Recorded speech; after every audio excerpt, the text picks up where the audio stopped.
Buenas noches, hermanos. Ya estamos grabando. Muchas gracias por la espera, muchas gracias por su paciencia. Le damos la bienvenida a nuestro padre expositor, el padre Marco Antonio Miranda. Él es párroco en San Martín de Porres de nuestro decanato. Adelante, padre.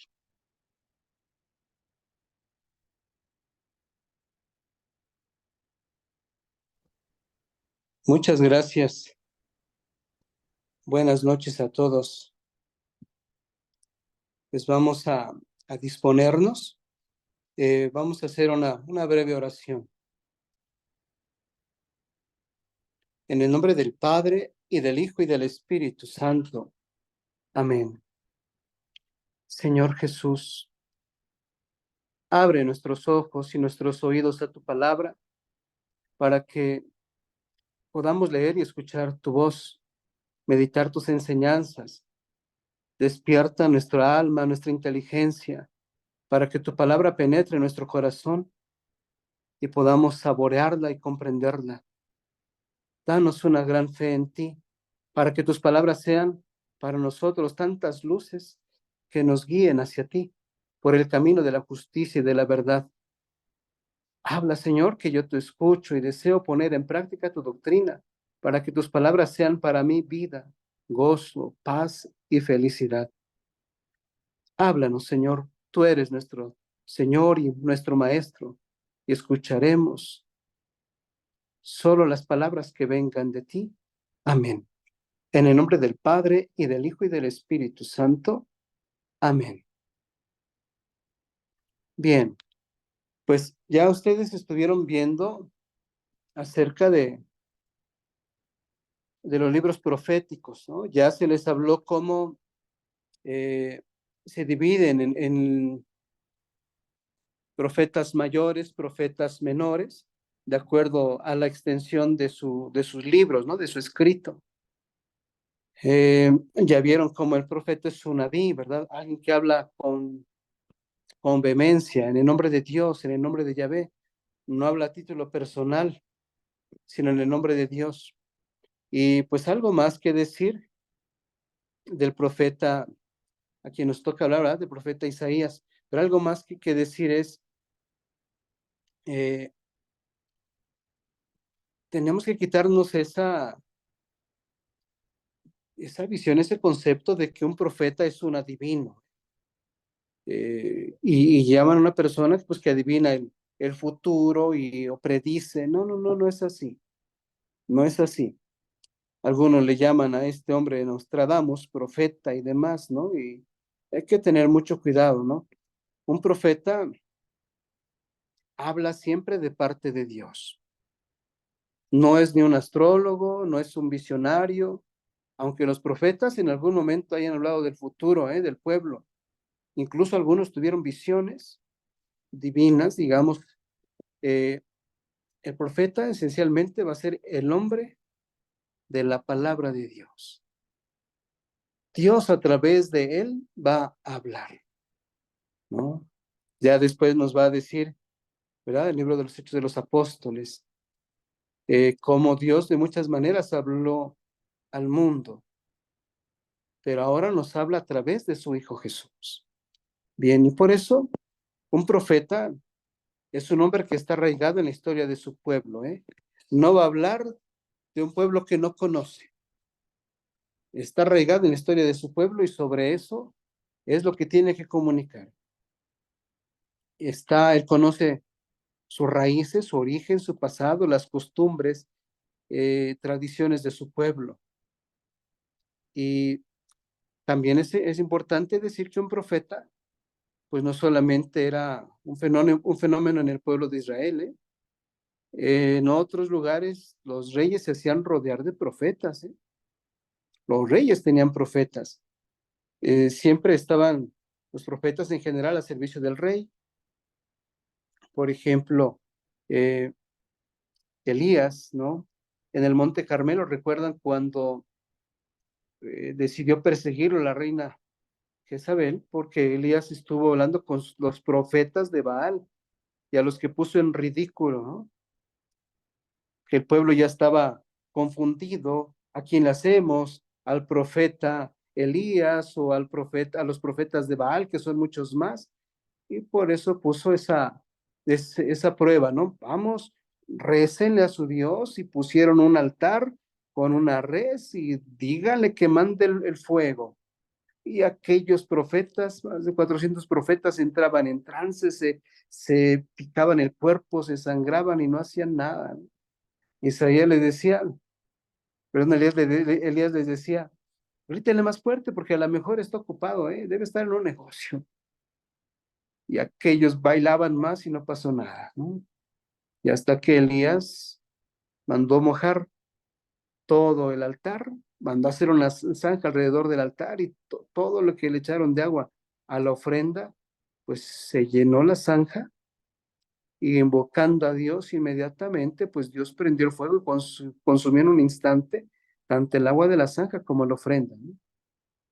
Entonces los reyes tenían profetas y algunos muchos más, y sabemos que siempre ha habido profetas verdaderos y falsos profetas. Los profetas falsos son aquellos que solamente hablaban al rey para halagarlo, para decir que era muy sabio, y pues ahí de ellos dependía, de cómo hablarles al rey, de ellos dependía mucho su sustento diario, ¿no? Eh, pero pues un profeta tal cual, en su oficio, desempeña un papel pues importante, más en el pueblo de Israel, ¿eh? Por ejemplo, para Salomón, fue un papel importante el diálogo del profeta con el rey. Isaías desempeña pues la función también de consejero con un rey. Eh, el profeta va a ser un hombre que interpreta, que lee lo que es el presente, lee los hechos del presente a la luz de Dios. Ahorita les comento algo este respecto. Por eso muchas veces van a utilizar frases como así habla el Señor. Es una forma muy frecuente que van a utilizar los profetas. Por esto basta con leer el libro de los profetas para darse cuenta de que los juicios que pronuncian, sus oráculos, transmiten promesas que hacen o que están estrechamente unidas a los acontecimientos de su tiempo. Por eso es un hombre que bajo el impulso de Dios, un hombre que ve la situación de su pueblo y siente esa necesidad de decir algo, de hablar, y sabe que esa fuerza que tiene ahí en su interior no es suya, algo le está invitando a hablar. Ese es un profeta, y comprende pues lo que está sucediendo y transmite al pueblo un continuo llamado a la conversión. El profeta siempre va a llevar al pueblo hacia Dios, ¿eh? Quiere que el ser humano haga la voluntad de Dios y alcance la salvación. Y pues, los profetas eran hombres de palabra. Utilizan, de acuerdo a su cultura, al ambiente en el que estaban, utilizan diferentes géneros literarios. Algunos hablan en relatos, ¿no? Es decir, informan sobre los hechos, los acontecimientos, para demostrar la legitimidad de su misión, las situaciones por las que pasa el pueblo en esos momentos. También hablan en oráculos, ¿verdad? El oráculo es una declaración solemne hecha en nombre de Dios. Así dice Dios.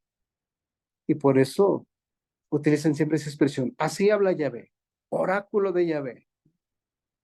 Isaías, de quien vamos a hablar hoy, va a utilizar mucho este tipo de frases. Y también pues, hay oráculos que son de juicio, donde se da el juicio de Dios a una persona o a un pueblo. Vamos a encontrar diferentes textos donde se le sentencia a una persona o al pueblo por cosas que no hicieron o que hicieron mal. También va a haber oráculos, por supuesto, de felicidad. Son promesas de salvación que normalmente casi todos los profetas utilizan, ¿eh? Y algunos van a hacer hasta acciones simbólicas. Puede hablar a través, sin pronunciar una sola palabra, solamente haciendo cosas, ¿no? Por ejemplo, cuando Dios le dice al profeta, ve, cómprate un cinturón de lino, póntelo ahí ante la presencia de la gente, ahora ve a enterrarlo, y después ve a sacarlo y muéstraselo al pueblo. ¿Cómo salió ya podrido? Y a través de esos acontecimientos les está manifestando que el pueblo antes era así, estaba ceñida a su cintura, como un cinturón de lino, así estaba ceñido a la cintura de Dios, pero después el pueblo se fue, se alejó de Dios y en lo que terminó, ¿verdad? Muchas veces en lugar de hablar van a hacer solamente algunas acciones, ¿no? Sobre todo Jeremías es uno de los que va a hacer ese tipo de acciones antes de, sin hablar, antes de dar una enseñanza, primero realiza esas acciones. Bien, les decía que un profeta habla a la luz de Dios y son cosas que hay que interpretar muy bien porque hoy es doloroso en todos los ambientes, movimientos religiosos, grupos, asociaciones dentro de la iglesia, incluso, me atrevo a decirlo, porque lo conozco en seminarios y quizás en algunos conventos, se quiere no iluminar el mundo con la palabra de Dios, sino al revés. Se quiere iluminar con el mundo hoy la palabra de Dios. Situaciones que están, por ejemplo, en Alemania, ¿no? Situaciones fuertes que quieren iluminar con las cosas terribles que hacen y, y con eso quieren iluminar la palabra de Dios y quieren que se les tome ya como algo que se debe aceptar. Ese es un error muy grande, ¿eh? Cuidado, ¿eh? ¿Cuántas veces nos han dicho a nosotros los sacerdotes, algunas personas homosexuales, pues acaso Dios no dijo, hay que amarse los unos a los otros? Espérate, ¿no? Hay que entender lo que es amar, ¿no? Hay que entender lo que es amar. Y ya Isaías nos va a decir, tantas palabras hermosas de amor de Dios, que lo veremos en un momentito más, ¿de acuerdo? Pero sí debemos estar muy atentos ante esa situación. En algún momento que fue a dar una plática al seminario, me comentaba un poquito esas cosas, ¿verdad? Entonces dije, caray, es eso, a veces se quiere ya no iluminar el mundo con la palabra de Dios. No, no, no, se quiere iluminar la palabra de Dios con las cosas del mundo. Y ya con el mundo se quiere justificar, ¿no? Se quiere poner por encima las cosas del mundo, por encima de la palabra de Dios. Bien, el profeta Isaías, de quien hoy vamos a hablar, es uno de los profetas mayores, ¿no? Porque es el que tiene pues, un alto contenido en sus escritos. Y más aún es el más importante, ¿eh? Es el más importante de todos los profetas, porque tiene una gran personalidad, sus mensajes son muy incisivos en la comunidad hasta el día de hoy entre nosotros. Y él vivió entre los años 760 y 701 antes de Cristo. Recuerden que antes se contaban los años hacia atrás, no hacia adelante como ahora. Y además, eh, Isaías, su misión profética duró 40 años, es lo que se tiene conocimiento, 40 años. Y le tocó el momento en que Jerusalén fue asediada por Asiria. Decir los asirios en ese tiempo era una nación enemiga, era una nación, digamos, muy poderosa, una superpotencia en ese tiempo, y puso sus ojos en Jerusalén. Los asirios, y eran crueles en sus tormentos. Isaías vive, pues, muy cerca de los pueblos, digo, de los reyes de su pueblo, ¿no? Y le tocó el tiempo triste, el tiempo del vasallaje. Vasallaje es el respeto que le daban a su rey, de besarle la mano, de besar los pies. Eh, Le tocó también pequeños momentos de paz en su país. Y si recordamos, ya lo vieron eso, si recordamos, el pueblo de Dios estaba dividido desde tiempos de Salomón en dos reinos, el reino del norte y que donde pertenecía pues Israel con su capital Samaria, y el reino de Judá al sur y su capital Jerusalén. El profeta pues vive en Judá, ¿ah? En Jerusalén. y le toca participar y convivir en tiempos de los reyes Acaz y Ezequías. Isaías, su persona profética, como profeta, digámoslo así, él es todo un profeta, envuelto en todo. Tanto él, todo en él es profético. Su nombre se parece, bueno, ¿qué significa Jesús? Jesús significa Dios salva, ¿no? Joshua, que es lo mismo que Josué, Dios salva. Y el nombre de Isaías a mí viene de esta raíz. Joshua, y es Isaías, significa Yahvé salva. Yahvé salva, eso es Isaías, su nombre. Y él tenía su mujer y 2 hijos, ¿eh? También su mujer, una profetisa, ¿eh? Y sus hijos, también les puso pues hasta nombres proféticos, ¿no? Isaías pertenecía a una familia noble, a una familia rica, por decirlo así, él era de ciudad.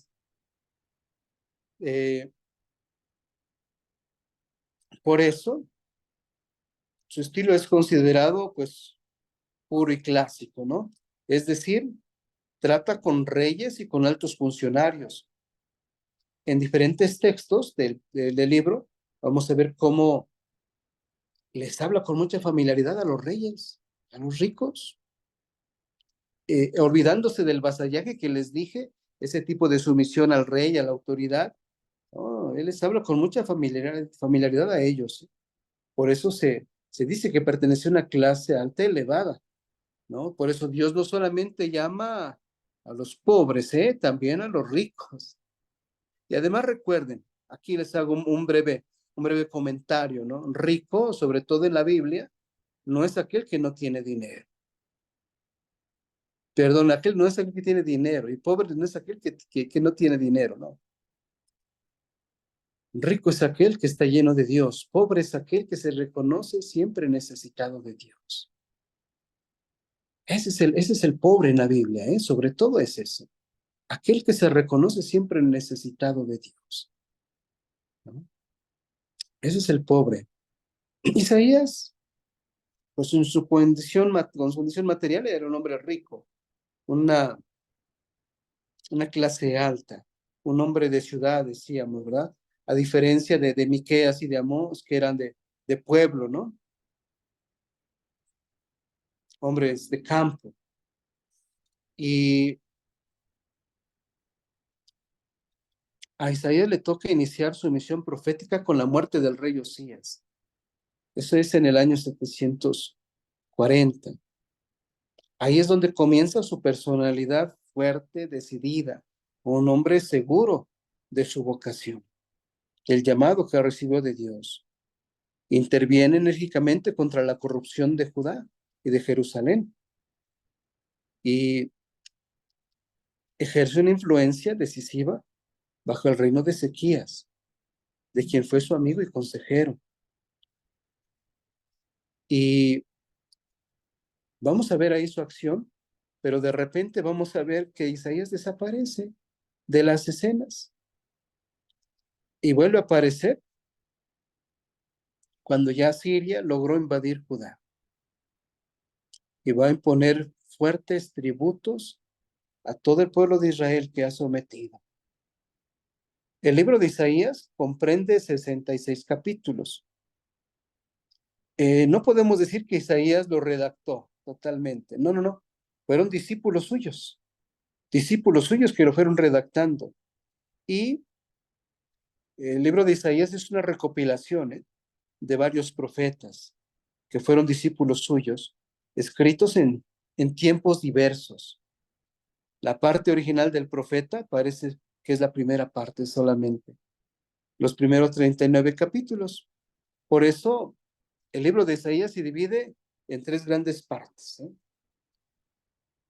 Es aquí donde vamos a ver las diferentes acciones, donde nos damos cuenta cómo muchos de sus discípulos van a escribir pues cosas que Isaías dijo, que Isaías hizo, pues en el nombre de Dios.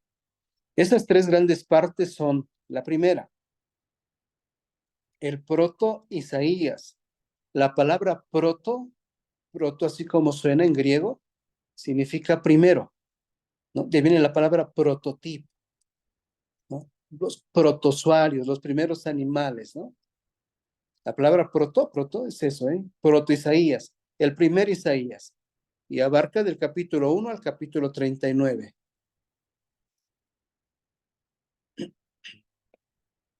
Después vendrá lo que es según la segunda parte, la segunda división, es el Deutero Isaías, es decir, un segundo Isaías, Deutero, un segundo Isaías. Y va a abarcar del capítulo 40 al 55.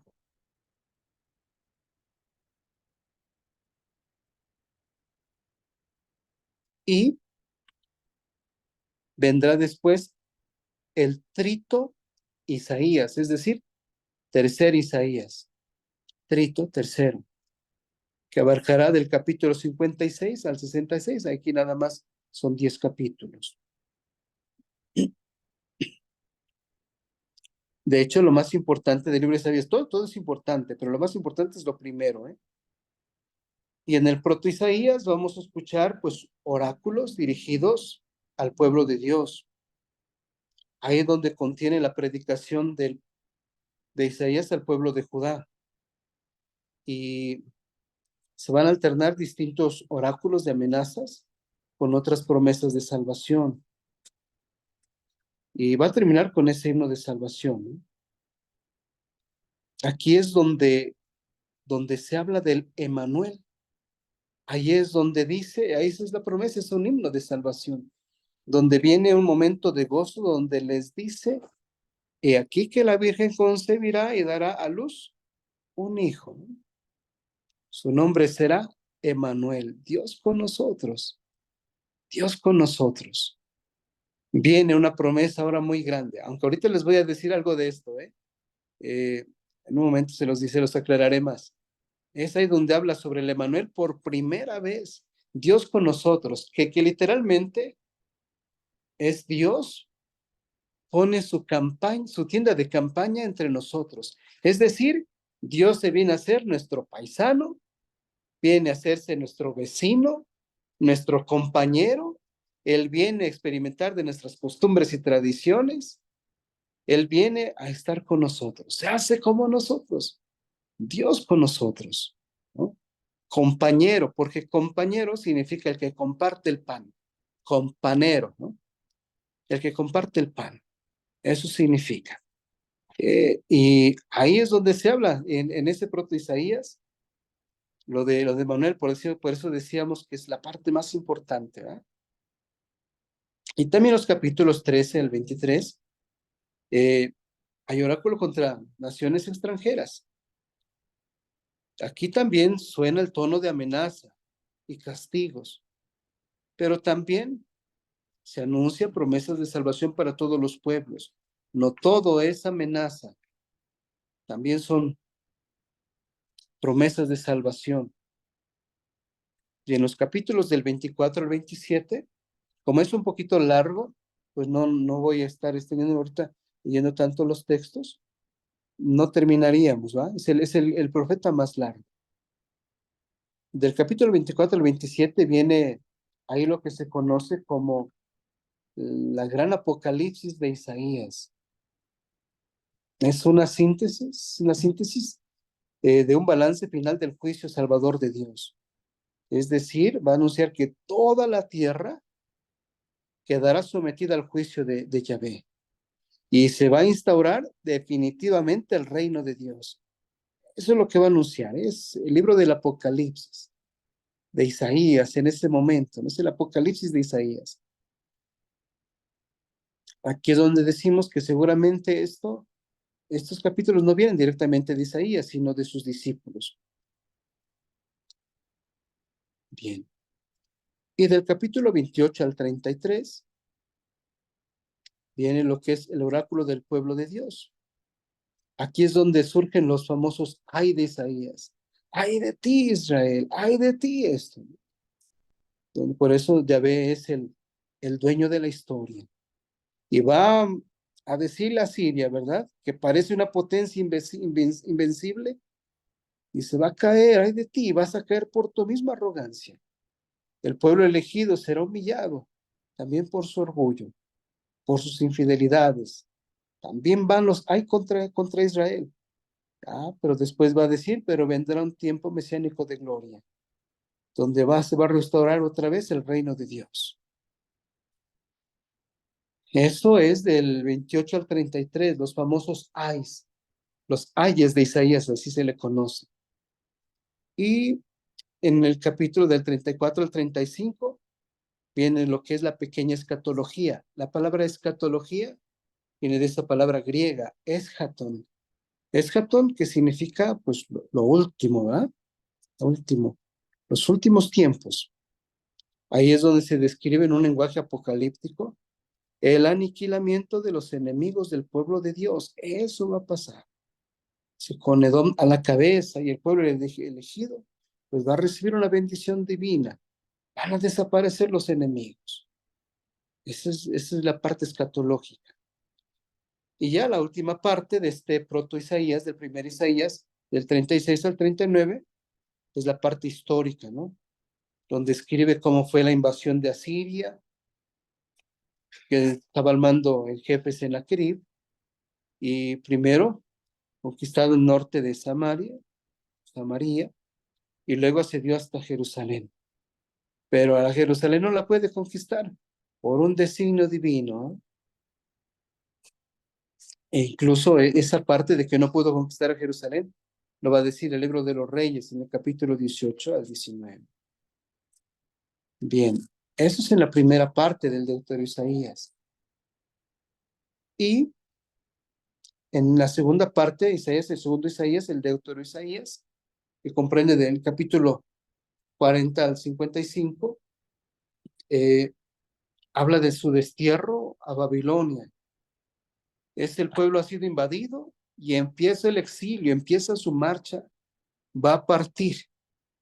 Es un dolor del pueblo, el pueblo se va, deja su pueblo, deja su tierra, deja sus casas, se queda en la ruina. Y también se le va a llamar por eso el libro de la consolación a este segundo Isaías. En el capítulo eso dijimos que abarca del 40 al 55, ¿no? Y en los capítulos del 40 al 48 va a hablar sobre oráculos de la liberación del pueblo elegido, de la esclavitud a Babilonia, cómo este pueblo que fue esclavizado es elegido por Dios. En los capítulos 49 al 55 va a hablar de esa liberación mesiánica. Aquí es donde se describe algo muy importante que es la figura del siervo de Yahvé. Yo creo que se han escuchado eso, ¿no? Mira mi siervo a quien sostengo. Lo que nos habló mucho en la Semana Santa, ¿no? Hablando de Jesús, sobre todo el Viernes Santo, ¿no? Nos habló mucho del siervo de Yahvé.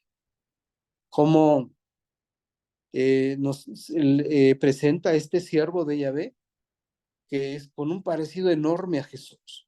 Lo que está sufriendo Jesús, lo que está padeciendo, las humillaciones, los maltratos. Cuántas cosas nos dice Isaías, ¿eh? Y sin saber, nos está hablando de Jesús. Sin saber él de Jesús, nos está hablando de Jesús. Y escuchen lo que estoy diciendo, ¿eh? Porque él cuando hablaba del Emanuel no pensaba en Jesús. Ahorita les voy a aclarar eso, por eso les comentaba, les voy a decir algo al respecto de eso. Y sin saber está hablando acerca de Jesús, este siervo doliente, ¿no? Pero por eso es el siervo al que Dios ha elegido para la salvación de todos. Y también se describe ahí, pues, esta vocación de este siervo de Yahvé. La iglesia siempre ha visto en este siervo de Yahvé, por supuesto, a Cristo. Esta parte es muy valiosa por todos los cuatro cánticos que se refieren al siervo de Yahvé. Y ya en la parte tercera, en el tercer Isaías, capítulo 56 al 66, esos 10 capítulos, aquí se va a describir cómo los judíos vuelven ya a su país, ya están de regreso, pero parece que todas las promesas y milagros que se decían en el segundo Isaías, como estaba esa promesa, ¿verdad? Viene un tiempo grande y glorioso, un tiempo de paz, de reconstrucción del pueblo elegido. Ay, regresan y el pueblo está en ruinas. Parece que no se cumplió lo que se dijo ahí. No se cumplió. Los que regresaron se encontraron con su país destruido. ¿Dónde están las promesas que Dios les hizo? Y ahí es donde el profeta sigue motivando al pueblo, aún en la desesperanza, aún viendo en ruinas, viendo cómo quedó todo destrozado. Aún así, el profeta va a seguir motivando. Por eso proyecta una nueva esperanza hacia el Dios de sus padres. El profeta va a seguir animando al pueblo a que se mantenga firme, que dé culto a Yahvé. Están las cosas así, pero aún así manténganse firmes. Parece que Yahvé no escuchó nuestros ruegos, ¿no? Es doloroso eso, yo creo que son cosas que todos hemos experimentado en algún momento de nuestra vida. Se nos parece que Dios no me escuchó, parece que Dios no estuvo conmigo, ¿no? Imagínense, por ejemplo, lo que se supo ahora hace algunos años de que nunca se había sabido, ¿no? De la Madre Teresa de Calcuta, con una gran devoción, una gran entrega en su oración, en la Eucaristía, en uno de sus escritos que dejó ahí con los jesuitas, ¿no? Escribe lo que ella llama como el abandono de Dios. Que tantos años se sintió abandonada por Dios. Es que Dios no sentía ese consuelo en la oración, esa fortaleza en la oración. No se sentía abrazada, mimada por Dios. Y ella decía, Dios me ha hecho sentir ese abandono para que experimente yo en mi ser lo que experimentan aquellas personas a las que voy a recoger de su miseria, del basurero, porque ellos también se sienten abandonados, no se sienten escuchados, amados por nadie. Si Dios me hizo pasar por eso, para que yo los entendiera a ellos, ¿eh? Ya hasta después va a encontrar ese gozo de Dios. Y es parte de la vida espiritual, ¿eh? Déjenme decirles así. No aprovecho para hacer el paréntesis y sacar esa enseñanza, porque en la vida espiritual, cuando una persona comienza una vida de oración, miren, una entrega grande. Las cosas bien, se disfruta la Eucaristía, se disfruta la comunión. Ay, tan pronto le fallas a Dios, buscas inmediatamente la confusión, no quieres, perdón, la confesión, no quieres estar sucio, no quieres estar confundido en tu fe, buscas estar limpio con Dios otra vez. Hasta un pecado quizás que no es tan grande, solo ese pecado quieres confesar. ¿Qué otro pecado tienes? Nada más ese, Padre, pero no me sentía a gusto. Ay, qué bonito ver a gente así, ¿no? Entregada, luchando. Ah, pero después viene una pequeña frialdad, lo que los maestros en la oración, ¿verdad? Santa Teresa, San Juan de la Cruz van a decir, tibieza espiritual, la noche oscura. Ah, y de repente, ay, no es que no, voy a misa, pero me distraje mucho. Es que estuve orando, pero no me sentí como otros momentos. Ay, es que voy a confesarme y como que no me levanté con ese ánimo. Ah, ¿qué está pasando? Es que estaba atenta a la palabra de Dios y de repente ya no me acordé de qué trató la primera lectura, ¿no? Era un enfriamiento terrible, ¿no? Y mucha gente ahí abandona su caminar, su vida espiritual. Pero si continúan en ese camino, miren, al rato viene mayor gozo, viene mayor gozo. Ah, se ha pasado a otro nivel de la vida espiritual, ¿no? De repente vamos en autopista y de repente, ay, en terracerías, cuando ya no nos sentimos tan cómodos. Pero si logramos aguantar en esos momentos, miren, después agarramos una autopista mejor, algo mejor. Eso es lo que estaba pasando por el pueblo de Israel, ¿verdad? Lo que nos habla en los capítulos 56 al 66. Pero el profeta sigue animando, vamos, sigan, este es el proceso, a seguir fieles a Dios, ¿no? Y pues, ¿qué decir del mensaje del profeta Isaías? Es que es difícil sintetizar sus enseñanzas, ¿no? Es mucho lo que nos dice, ¿no? Pero tratando solamente de matizar, recuperando algunas cosas importantes, pues él habla mucho de la denuncia social y política, ¿eh? Vive intensamente los acontecimientos de su pueblo, las alianzas, las guerras, la infidelidad de su pueblo, las injusticias de los jefes de Jerusalén. Habla con la autoridad de Dios interpretando los hechos de su patria y de su comunidad a la luz de la tradición y de la fe. Imagínense, no necesitamos un Isaías ahorita para lo que estamos viviendo en nuestra patria. Híjole, ¿no? Cuántas injusticias y cómo habrá que hablar de las autoridades, ¿no? Tanto civiles como religiosas, ¿no? Cómo se está decayendo las infidelidades que constantemente se dan. Le preocupaban toda la situación de su patria, de su comunidad, y él hablaba, ¿no? A la luz de la tradición y de la fe. Y por eso también en esa denuncia social y política, pues él va a estar influido por un profeta, por Amós. El profeta Amós va a tener una influencia grande en Isaías y además era pues su contemporáneo. Y ahí, en el sur, en Jerusalén, donde Isaías residía y profetizaba, ¿verdad? Es ahí donde tiene esa influencia grande de Amós. Por eso los dos profetas, tanto Amós como Isaías, van a denunciar y criticar la clase dominante por su lujo, por su orgullo, su codicia, sus avaricias, las injusticias que se le hicieron a los pobres, ¿no? Todas esas cosas Isaías va a denunciar, ¿eh? No se va a quedar callado. Cuánto leyó a Amós y miren cuánto vio en él su valentía, y Isaías, a pesar de estar con ellos, de ser de la clase alta, no dejó de denunciar esas cosas. Y además, de lo mismo frente a la invasión de Asiria, va a hablar fuerte a Jerusalén. Predica que debe de tener una plena confianza en Yahvé. Y el profeta busca provocar en el pueblo un encuentro con Dios, la aceptación plena de los planes divinos en medio de los acontecimientos humanos.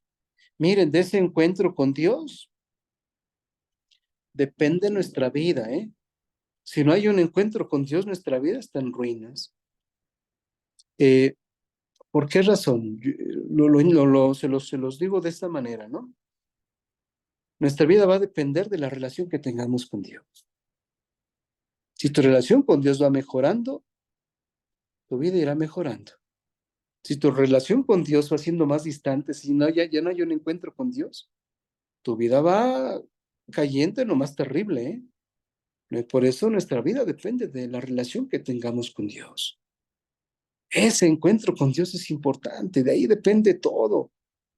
Es que si una persona no ora, no tiene un encuentro con Dios, no se encuentra con él en la Eucaristía, ¿qué va a hacer? ¿Qué va a hacer? ¿Con quién se encuentra a diario? ¿No? Con su soberbia, con su arrogancia, ¿qué busca el ser humano? Si no tiene ese encuentro con Dios para ver desde los ojos de Dios, ¿con qué visión vemos, no? Por eso Isaías va a provocar que el pueblo tenga ese encuentro con Dios, que se mantenga fiel, ¿no? Que tenga esa aceptación de los planes divinos, aún en medio de las situaciones difíciles. Una persona que ora, aun cuando le diagnosticaron una enfermedad grave, incluso mortal, no pierde la paz. Se mantiene firme con Dios. ¿Por qué tiene ese encuentro con Dios constante? De esa relación depende todo, ¿eh? De nuestra relación con Dios depende todo. Y además también, pues va a hacer grandes proclamaciones del amor de Dios, Isaías. ¿Cuántas cosas va a hablar de Dios, Isaías? Imagínense, ¿no? Es el que habla de muchos textos, ¿no? Del amor de Dios, por ejemplo, de diferentes textos, ¿no? Pero, por ejemplo, Isaías 43, del 1 al 13, eso. Dice, ahora, Jacob, escucha al Señor quien te creó. Oh Israel, el que te formó, dice, no tengas miedo porque he pagado tu rescate. Te he llamado por tu nombre, eres mío. Cuando pases por aguas profundas, yo estaré contigo. Cuando pases por ríos de dificultad, no te vas a ahogar. Cuando pases por el fuego de la opresión, no te quemarás, las llamas no te consumirán, pues yo, el Señor, tu Dios, el Santo de Israel, tu Salvador, yo di a Egipto como rescate por tu libertad en lugar de ti, a Etiopía y a Seba. Entregué a otros a cambio de ti, cambié la vida de ellos por la tuya, porque tú eres muy precioso para mí. Y precioso viene de precio, ¿no? Tú eres muy valioso para mí.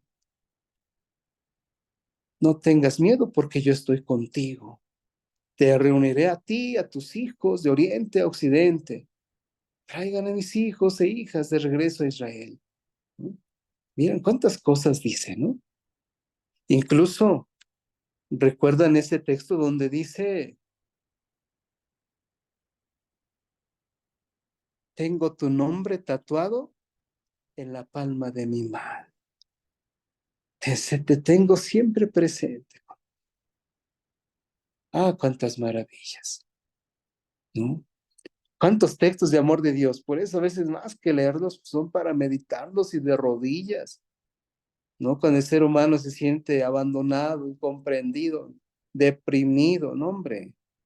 Desde la eternidad y hasta la eternidad, yo soy Dios. No hay quien pueda arrebatar a nadie de mi mano. Nadie puede deshacer lo que he hecho. Nadie te va a arrebatar de mi mano. ¿No? Si han escuchado esos textos de Isaías, ¿no? Qué hermoso es esto, ¿no? Meditar cada uno de ellos, qué valioso es. Cómo está de grande el amor de Dios, ¿no? Por eso dentro del tema del querigma, pues de los textos que se toman mucho, además, también Jeremías tiene por ahí alguno, ¿eh? Este, de Isaías se toman muchos textos de su amor, del amor de Dios hacia nosotros. Y, por ejemplo, también en Isaías está ese texto precioso del cántico de la viña, ¿no? Algo que va a recoger también Jesús, va a hablar de la viña, ¿no? Como Dios plantó una viña. Israel era una viña en la que le plantó, cómo le cuidó totalmente, ¿no? Describe cómo plantó una cerca, y recuerden que una cerca no es solamente unos, qué sé yo, unas vigas o unos troncos con un lazo, ¿no? En la vid se ponen diferentes cercas, ¿no? ¿Cercas para quién? ¿Para la gente? No, no, no, no. Hay diferentes barreras que se ponen, ¿no? Uno, la primera barrera que se pone para plantar la vid son en ese tiempo pues dátiles, nueces, higos, para que los roedores no lleguen a la vid, se detienen con aquellos árboles y ahí encuentran lo que quieren, ¿no? Ahí está. Y además después de esa barrera para los roedores, ponen también plantas aromáticas, ¿no? Otros frutos también, perdón, con los higos, porque ahí se te detienen las aves. Y el otro es plantas aromáticas, como lavanda, rosales, es decir, para que los insectos lleguen ahí se queden. Ya no vayan a la flor de la vid, se queden en esas plantas aromáticas, ahí encuentren todo, ¿no? Y así plantar cerca a Dios. Nos puso diferentes barreras para que les cueste trabajo al enemigo llegar a nosotros. Y nada más que nosotros a veces tiramos esas cercas, ¿no? Pero Dios ha puesto así como la vida. Nos ha cuidado tanto, ¿no?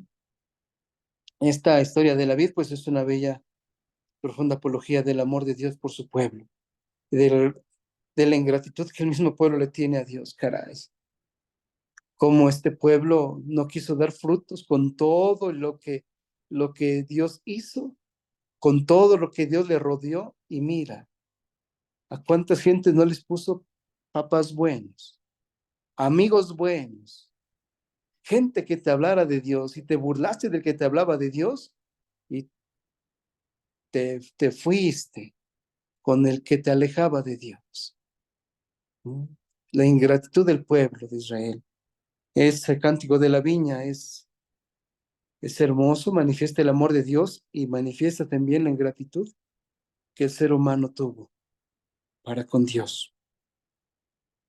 Y además de sus enseñanzas de Isaías, pues están lo que conocemos como los textos mesiánicos de Mesías, rey y profeta, ¿no? Es decir, las profecías más importantes de la Biblia sobre el Mesías, hijo de la Virgen y rey de la paz, el que va a ser llamado a llevar justicia sobre la tierra. Cuando dice, una virgen concebirá y dará a luz un hijo, ¿no? Isaías no hablaba de Jesús, les decía, no hablaba de Jesús. Estaba hablando de este hijo que se refería pues al hijo del rey Acaz, al futuro rey de Ezequías, ¿no? Que sería el rey Ezequías. Él hablaba de ese rey. Ah, pero ¿cómo ese tipo cómo decirlo, de profecías tiene una influencia después en lo grande, ¿no? Esa promesa hecha para esos momentos, cómo trasciende después en el hecho histórico que se refería al nacimiento de Ezequías y se proyecta el gran acontecimiento del nacimiento de Cristo. Una virgen concebirá, ¿no? Y ahí es donde a veces no encuentro por qué a veces las sectas atacan tanto a la Virgen María. O sea, que dice que una mujer virgen va a concebir. ¿Por qué dudan tanto de la virginidad de la Virgen María? Una virgen concebirá, va a dar a luz un hijo. Una mujer que es virgen va a dar a luz. Si se detuvieran en eso, no estarían ofendiendo tanto a nuestra madre. Y estas profecías de Isaías nos acercaron tanto con esas señales al nacimiento de Cristo. Por eso en tiempo de Adviento, esto se lee. Estos textos los leemos, ¿no? Porque nos hablan de Jesús. Ahí es donde se nos habla por primera vez de Emmanuel, donde nos habla de la Virgen que va a concebir y a dar a luz un hijo. Por eso, hacia cómo sintetizar el mensaje de Isaías, no, son muchas cosas. Además de estas profecías, viene también lo que les decía hace un rato, ¿no? Los cantos del siervo de Yahvé, que también hablan de Jesús, la humildad de Jesús, el pobre humilde que será ensalzado por su entrega, por su fidelidad a su misión, que es llamado por Yahvé desde el seno materno. El siervo Isaías se fue llenado del Espíritu Divino, le dieron oídos abiertos, la lengua preparada y cortante como espada. Él debía llevar el derecho, la justicia sobre la tierra, instruir a los hombres. Así que recibió las revelaciones aptas para cumplir con tal misión. El mismo siervo de Yahvé debería establecer la verdadera religión en el mundo, que es lo que hizo Jesús, ¿no? Y además debería de resplandecer como la luz de las naciones. Vean cuántas cosas habla de Jesús, ¿no? Lo que solamente estoy leyendo pequeños textos, pequeños extractos de los cánticos, 4 cánticos del siervo de Yahvé, ¿no? Vuelvo a comentarles, ¿no? Características que se dice, llamado desde el seno materno, Isaías 49, no sé. Este misterioso siervo de Isaías tiene una gran misión especial que cumplir como instrumento de Dios. Isaías 49:3. Para esto fue llamado, capítulo 42, fue llenado de Espíritu Divino. ¿Recuerdan cuando dice el Espíritu de Dios me ha enviado para esto? ¿No? Pues ahí está también, ¿no? Fue llenado de Espíritu Divino. Capítulo 42. Le dieron oídos abiertos. Un hombre que escuchó las injusticias, escuchó a todos. Jesús no tuvo jamás oídos sordos para el necesitado, para el que lo aclamaba, incluso hasta para quien lo ofendía, ¿verdad? Y a quien lo ofendía lo escuchaba para corregirle, para llevarle a Dios. Y también tenía una lengua preparada y cortante como espada. Su palabra tenía poder y él debía llevar el derecho sobre la tierra, la justicia, ¿no? Capítulo 42. Debería instruir a los hombres y recibió estas revelaciones para cumplir con su misión.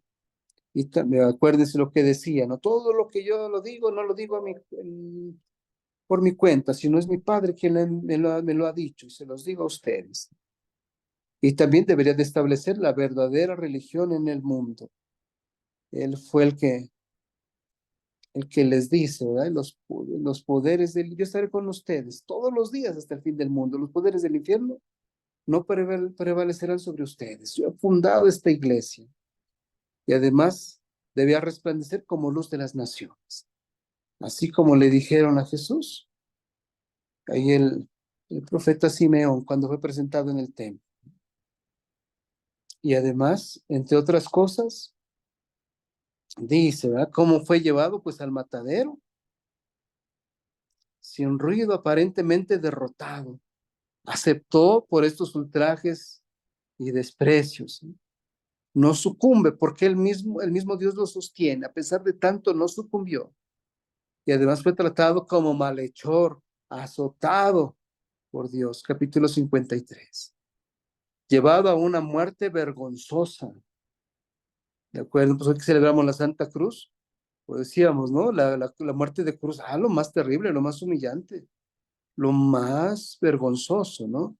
Yo decía hoy cómo a nosotros nos gusta mucho la humildad, ¿no? Sobre todo en los demás, ¿no?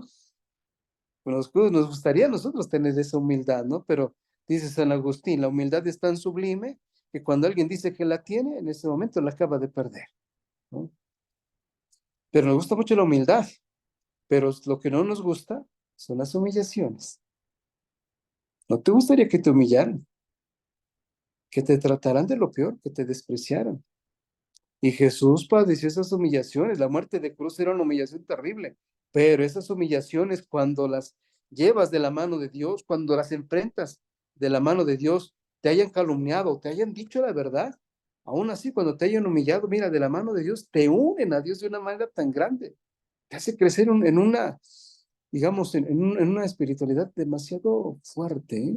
Las humillaciones son muy valiosas. Cuando nos humillan, nosotros tenemos ahí la oportunidad. O mando a todos por allá lejos, o me aferro a Dios. Y esto me une más a mi Señor. No hay santo que no haya sido humillado, ¿eh? Las humillaciones son tan valiosas. Y también, pues murió, aunque inocente, como Job, como Jeremías, como el Mesías que sufre. Por eso este siervo de Yahvé cargó con todas las culpas de los hombres, pero intercediendo por ellos. Eso va a decir en el capítulo 53, ¿verdad? Y aceptó este sufrimiento vicario. La palabra vicario quiere decir en lugar de, en las parroquias si tiene un vicario, el vicario es en lugar del párroco, ¿no? Es el que puede atender situaciones o asuntos en lugar del párroco, ¿no? Y aceptó este sufrimiento vicario en lugar de nosotros, fue nuestro vicario, ¿eh? Lo que nos correspondía a nosotros lo recibió él. Por eso fue un sufrimiento vicario. Padeció él por nosotros. En lugar de que nosotros lo padeciéramos, él lo sufrió. En expiación de los pecados, en salvación de todos. Y este siervo de Yahvé verá una gran posteridad. Será ensalzado. Y con estas descripciones en los cánticos del siervo de Yahvé aparece pues demasiado claro la referencia que tiene con Jesús. Y por eso los evangelios van a aplicar incluso estos hechos de Jesús, de los que proclama Isaías, a la vida y muerte de Cristo. También la figura de siervo de Yahvé va a aparecer en otras páginas del Antiguo Testamento. En Isaías, por ejemplo, 61, va a presentar la misión de este Mesías. De manera semejante, Jesús mismo en el Evangelio de Lucas se apropiará de ese texto a su persona. El Espíritu del Señor está sobre mí porque me ha enviado para anunciar a los pobres la buena nueva, ¿no? Da la libertad a los cautivos, hacer ver a los ciegos, etcétera, ¿no? Es lo que va a decir el profeta Isaías, lo va a retomar San Lucas, y eso es lo que va, con ese texto inicia, ¿verdad? La misión de Jesús, su predicación, su primera homilía. Y también en el libro del profeta Zacarías, en el capítulo 12, va a retomar esa temática del siervo, que es azotado por los suyos, reconocido como Mesías, y que llega a ser fuente de purificación por las culpas del pueblo. Eso va a decir Zacarías. En el Salmo 22 contiene también estas ideas del siervo de Yahvé, ¿no? Donde se describe la pasión de Jesús, donde se toman muchas expresiones de este salmo. ¿Recuerdan cuando Jesús dice, Dios mío, ¿por qué me has abandonado? Y recuerden que no estaban haciendo un reproche a su padre, ¿eh? Una vez escuché a un padre que en la homilía que estaba diciendo eso. Vea, Jesús sintió el abandono de su padre y le estaba reprochando. Dios mío, ¿por qué me has abandonado? No, no, no, no, no. Jesús estaba rezando un salmo. Rezaba con los salmos, como judío aprendió a orar, con salmos, con cánticos espirituales. Estaba rezando en ese salmo la experiencia que estaba viviendo en ese momento, ¿eh? Abandonado, despreciado, rechazado. Por eso, imagínense, ¿cuál es la enseñanza de Isaías? ¿Con cuál se quedan? Es mucho, ¿no? ¿Cuántas cosas, no? ¿Cuántas cosas hermosas que tiene ahí desde sus denuncias de injusticias ante la sociedad, que decíamos que hoy necesitamos un Isaías aquí que urge, ¿no? Desde incluso, ¿no? Sus, sus frases de amor, del amor de Dios hacia nosotros, eh, cómo se compara el amor de Dios a esa viña, es con los cuidados que nos tiene, cómo nos plantó en un mundo, nos rodeó, nos cuidó de todo para que diéramos frutos y los ingratos no le dimos frutos, ¿no? Incluso y el ver pues todos estos textos del siervo de Yahvé, ¿con cuál quedarnos, no? Mejor nos quedamos con todo, ¿no? Porque todo esto tiene una gran enseñanza. Por ello, Isaías es uno de los profetas mayores, por sus 66 capítulos y todo lo que tiene este contenido es su libro, pero la enseñanza tan grande, por eso decíamos que de todos los profetas, si tendríamos que hablar, es el más importante, ¿no? Porque nos menciona cosas tan valiosas para el tiempo que le tocó vivir y que se parece mucho al que estamos viviendo hoy. Cómo necesitamos un profeta que nos siga motivando, un pastor que a pesar de las situaciones difíciles siga motivando al pueblo, así como en pandemia se nos estuvo motivando, no dejar de confiar en Dios, mantenernos firmes. Parece que Dios no escucha, siguen las cosas peores, aumentan las muertes, aumentan los contagios, pero mantenernos ahí con Dios. Y hoy vemos cuánto nos amó Dios, que aquí estamos hoy los sobrevivientes de la pandemia. Cuánto nos cuidó, cuánto nos protegió, cuántas barreras puso y cómo vamos a dar fruto hoy, ¿no? ¿Cómo vamos a dar fruto hoy? Eso es algo que tenemos que analizar, pero es por eso es que el profeta Isaías, si queremos leerlo, para poder ver qué tenemos que hacer en nuestra sociedad, adelante, ahí está un buen texto, que meditar, paso a paso. Bien, no sé si hay alguna pregunta, alguna duda, incluso algo que aclarar. No quise poner diapositivas porque no me gustaría que se hubieran entretenido en eso. Mejor quise ir hablándolo y aplicándolo un poquito, porque es que Isaías es imposible leerlo y no aplicarlo. y nos quedamos cortos, ¿no? ¿Cuánto que decir del profeta Isaías? No sé si hay alguna pregunta. ¿Todo más o menos confuso? Ustedes digan.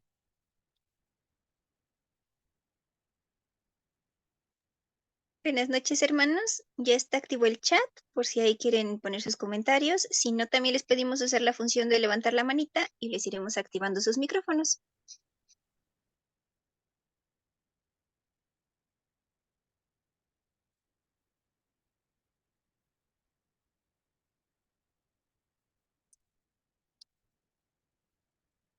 Bien, pues vamos a dar la bendición. ¿Les parece? Y gracias por su tiempo. Y pues ojalá, ahorita que están viviendo el curso,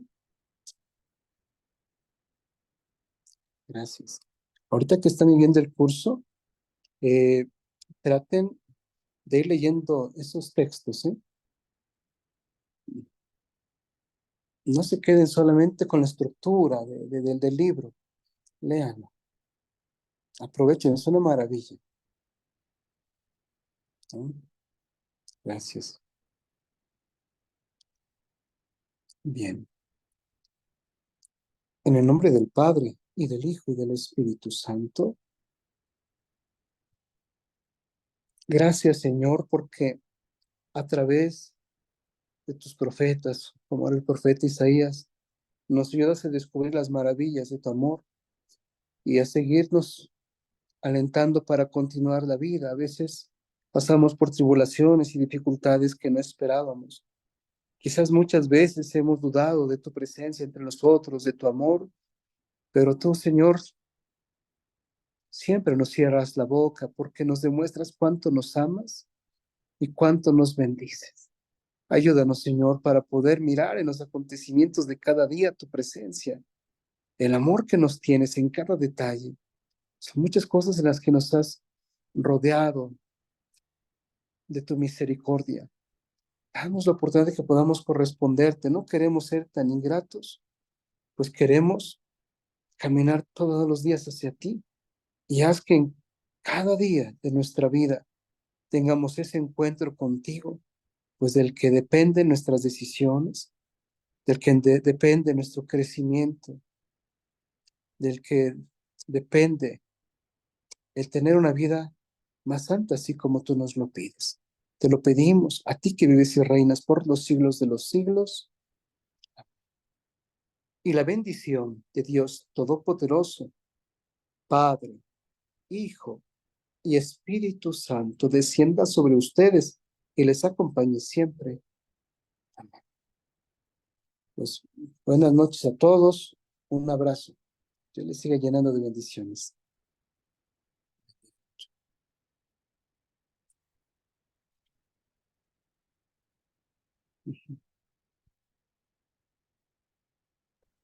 Muchas gracias, Padre. Gracias, hermanos. Terminamos esta sesión y nos vemos la próxima. Que pasen buena noche y bendecido descanso.